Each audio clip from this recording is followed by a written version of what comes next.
रात का आकाश गहरा और भयावह था। चांद बादलों के पीछे छिपा हुआ था। हवाओं में एक अनजाना डर घुला हुआ था। देवताओं का लोक जैसे अपनी सांसें थामे खड़ा था। अभी नरसिंह अवतार ने राक्षसों के अत्याचार का अंत किया था। हिरण्यकशिपु के मृत्यु के बाद पृथ्वी पर एक विचित्र सन्नाटा छा गया था, लेकिन यह सन्नाटा शांति का नहीं था। यह तूफान के पहले का मौन था, क्योंकि ब्रह्मांड के संतुलन में अभी भी कुछ असंतोष, कुछ अस्थिरता बाकी थी। नरसिंह का क्रोध इतना प्रचंड था कि वह थमने का नाम ही नहीं ले रहा था। उनकी गर्जना दिशाओं को हिला रही थी। उनकी आंखों में अब भी वही आग थी जो हिरण्यकशिपु के विनाश के समय भड़क उठी थी। देवताओं ने देखा कि यह दिव्य अवतार, जो धर्म की रक्षा के लिए अवतरित हुए थे, अब क्रोध की अग्नि में इतने लिप्त हैं कि संसार के लिए यह अग्नि स्वयं विनाश का कारण बन सकती है। ब्रह्मा, शिव और सभी देव एकत्र हुए। उनके चेहरों पर चिंता की रेखाएं थीं। ब्रह्मा ने गंभीर स्वर में कहा, यदि यह क्रोध शांत न हुआ तो सृष्टि की रक्षा के लिए जो अवतार आया था वही उसका विनाश कर देगा। शिव ने अपनी शांत परंतु गंभीर दृष्टि से नरसिंह की ओर देखा। यह समय है कि क्रोध को करुणा में बदला जाए, वरना ब्रह्मांड का संतुलन टूट जाएगा। देवताओं ने एक स्वर में शिव से प्रार्थना की, महादेव, केवल आप ही उन्हें शांत कर सकते हैं। शिव ने आंखें मूंद लीं और उनके भीतर एक विचार जन्म लेने लगा। यह कोई साधारण कार्य नहीं था। नरसिंह का बल और क्रोध दोनों अपार थे। उन्हें वश में करने के लिए शिव को एक ऐसे रूप में आना होगा जो न केवल नरसिंह के बल की बराबरी कर सके, बल्कि उसे मात भी दे सके। तभी शिव ने एक नया, अद्भुत और अब तक कभी न देखा गया रूप धारण करने का संकल्प लिया। उनका स्वर आकाश में गूंज उठा, मैं शार्भ बनूंगा। और उसी क्षण कैलाश पर्वत पर एक अद्भुत परिवर्तन होने लगा। हिमालय की चोटियां चमक उठीं, बिजली की लकीरें आकाश को चीरने लगीं, हवाएं वेग से बहने लगीं और बर्फ जैसे पिघलने लगी। महादेव का शरीर तेजोमय हो उठा। उनके हाथ, पांव अनेक रूप लेने लगे और उनके अंगों में ऐसी शक्ति संचारित होने लगी जो पहले कभी देखी न गई थी। शार्भ रूप में शिव का स्वरूप सिंह और पक्षी का अद्भुत मिश्रण था। उनके शरीर का अग्रभाग सिंह जैसा बलशाली, पंख विशाल और शक्तिशाली जो आकाश को फाड़ सकते थे। उनके पंजे और दांत इतने तेज थे कि पर्वत को भी चीर दें। उनकी गर्जना और पंखों की फड़फड़ाहट से धरती और आकाश दोनों कांपने लगे। शार्भ रूप धारण करते ही उनकी आंखों में एक अद्भुत संयोजन था। एक ओर शिव की शांत करुणा और दूसरी ओर युद्ध के लिए आवश्यक उग्रता। वे नरसिंह को शांत करने नहीं, बल्कि उन्हें परास्त करके संतुलन बहाल करने आए थे। देवताओं ने विस्मय से देखा कि यह रूप न केवल नरसिंह के क्रोध को झेल सकता है, बल्कि उसे नियंत्रित भी कर सकता है। आकाश में गर्जना हुई और शार्भ अपनी अद्भुत गति से उस स्थान की ओर उड़ चले जहां नरसिंह का क्रोध अब भी प्रलय मचा रहा था। नरसिंह का स्वरूप अद्भुत और भयानक था। उनके नख रक्त से सने थे, उनकी अयाल लहर रही थी और उनकी आंखों में अग्नि जल रही थी। जैसे ही शार्भ वहां पहुंचे, नरसिंह ने उन्हें देखा और उनकी गर्जना और प्रबल हो गई, मानो किसी ने उनके क्रोध को चुनौती दे दी हो। धरती फटने लगी, पर्वत दरकने लगे और समुद्र की लहरें ऊंची उठने लगीं। शार्भ ने अपने पंख फैलाए और एक ऐसी गर्जना की कि दिशाएं थर्रा उठीं। यह सिर्फ शक्ति का प्रदर्शन नहीं था, यह एक संदेश था, मैं यहां हूं तुम्हें रोकने के लिए। नरसिंह ने पल भर के लिए ठिठक कर देखा, फिर बिजली की गति से शार्भ की ओर झपट पड़े और यहीं से एक ऐसा युद्ध शुरू हुआ जो केवल बल का नहीं, बल्कि इच्छा शक्ति और दिव्य सामर्थ्य का भी था। उनके पंजे और नख टकराए, जिससे अग्नि की लपटें उठीं, आकाश गूंज उठा और भूमि कांपने लगी। हर प्रहार के साथ वातावरण में एक दिव्य ऊर्जा फैलती। यह युद्ध केवल देखने वालों के लिए भयावह नहीं था, बल्कि ब्रह्मांड में गूंज रहा था। देवता, ऋषि और यहां तक कि असुर भी इस संघर्ष को विस्मय और भय से देख रहे थे। शार्भ और नरसिंह एक दूसरे को परख रहे थे। दोनों में अद्भुत बल था, लेकिन शार्भ का उद्देश्य केवल जीतना नहीं था। उनका उद्देश्य नरसिंह के भीतर के क्रोध को नियंत्रित करना था।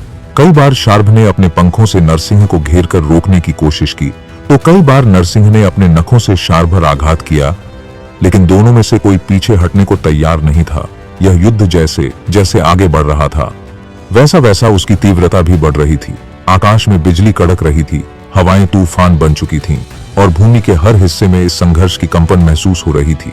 आकाश में बादलों का शोर गूंज रहा था। बिजली की लपटें मानो धरती को फाड़ देने को तैयार थीं। हवा इतनी तेज बह रही थी कि देवताओं के महल के शिखर हिल रहे थे और बीच में महाकाल सा दृश्य, एक ओर शार्भ, 8 पैरों वाला सिंह और पक्षी का अद्भुत संगम, उसका विशाल पंख फैलते ही सूर्य की रोशनी ढक जाए। उसकी आंखों में तपता ज्वालामुखी। दूसरी ओर नरसिंह, आधा मनुष्य आधा सिंह, जिसकी सांस से अग्नि निकलती हो, जिसकी गर्जना से आकाश कांप जाए। दोनों एक दूसरे की आंखों में देख रहे थे, मानो पूरी सृष्टि के भविष्य का निर्णय इसी एक क्षण में छुपा हो। देवता और असुर दोनों गगन में ठहर गए थे। किसी की हिम्मत नहीं कि एक कदम भी आगे बढ़े, क्योंकि ये अब किसी साधारण युद्ध की बात नहीं थी।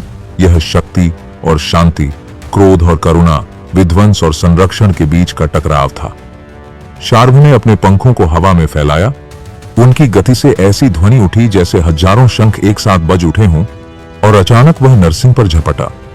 एक पल में उसके नुकीले पंजे नरसिंह के कंधों पर थे, लेकिन नरसिंह भी कौन सा साधारण योद्धा। उसने दहाड़ते हुए शार्भ को धक्का दिया। धरती फट गई, पर्वत टूटकर गिरने लगे, नदियां अपनी धारा बदलने लगीं, धरती पर भगदड़ मच गई। समुद्र की लहरें पर्वत जितनी ऊंची उठीं, आकाश में बिजली का जाल फैल गया। हर वार में प्रलय की गूंज थी, हर चोट में सृष्टि का कंपन। शार्भ की चाल बिजली जैसी तेज थी। वह ऊपर से वार करता, फिर पंखों की शक्ति से पीछे हटता।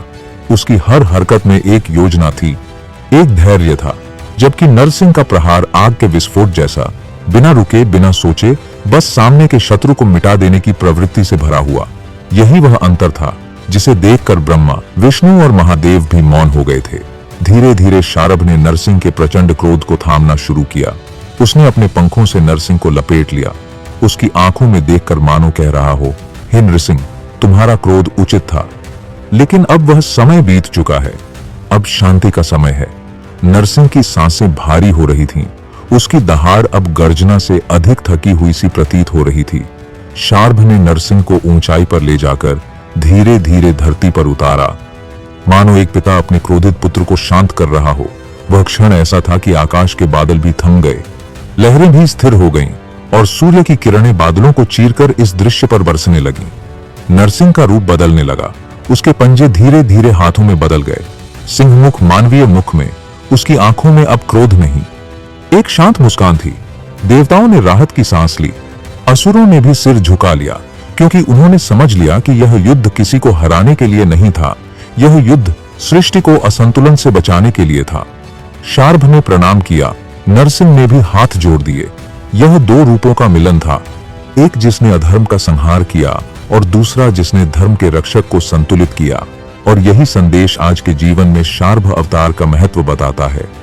आज हम सब अपने अपने जीवन में कभी नरसिंह बन जाते हैं, जब अन्याय और छल से क्रोधित होकर हम टूट पड़ते हैं। कभी हम खुद के क्रोध के शिकार बन जाते हैं। कभी हमारे शब्द, हमारे कर्म किसी और को चोट पहुंचा देते हैं, भले ही हमारा इरादा सही हो। ऐसे में हमें अपने भीतर के शार्भ को जगाना चाहिए, वह रूप जो क्रोध को शांति में बदल दे, जो प्रचंड ऊर्जा को रचनात्मक दिशा दे, जो विनाश के स्थान पर संरक्षण का मार्ग चुने। शार्भ हमें सिखाता है कि शक्ति का असली उद्देश्य केवल युद्ध नहीं, बल्कि संतुलन है। यह अवतार हमें बताता है कि जब हालात बेकाबू हो जाएं, तो हमें किसी और के इंतजार में नहीं बैठना चाहिए कि वह आकर हमें संभाले, बल्कि हमें अपने ही भीतर उस शक्ति को ढूंढना चाहिए जो हमें संयमित कर सके, जो हमारे भीतर के तूफान को शांत कर सके। आज की दुनिया में जब गुस्सा, ईर्ष्या और द्वेष पहले से कहीं ज्यादा तेजी से फैलते हैं, हमें शार्भ के संदेश को अपनाना होगा। ताकतवर बनो, लेकिन अपने क्रोध के मालिक भी बनो। जैसे शार्भ ने नरसिंह के क्रोध को नष्ट नहीं किया, बल्कि उसे सही दिशा दी, वैसे ही हमें भी अपने गुस्से और ऊर्जा को सही काम में लगाना होगा, ताकि हम सिर्फ अपने लिए नहीं, पूरी दुनिया के लिए शांति का कारण बन सकें। और जब भी लगे कि भीतर का तूफान हमें निगलने वाला है, तब आंखें बंद करके उस दिव्य रूप को याद करो, 8 पैरों वाला, स्वर्णिम पंख फैलाए, जिसकी उपस्थिति में प्रलय भी रुक जाए, और महसूस करो कि वह तुम्हारे भीतर ही है, बस उसे जगाने की देर है। तो दर्शकों, इस तरह ब्रह्मांड के उस मौन क्षण में, जब युद्ध थम गया, जब क्रोध शांत हो गया और जब शक्ति का उद्देश्य स्पष्ट हो गया, शार्भ अवतार की लीला पूर्ण हुई।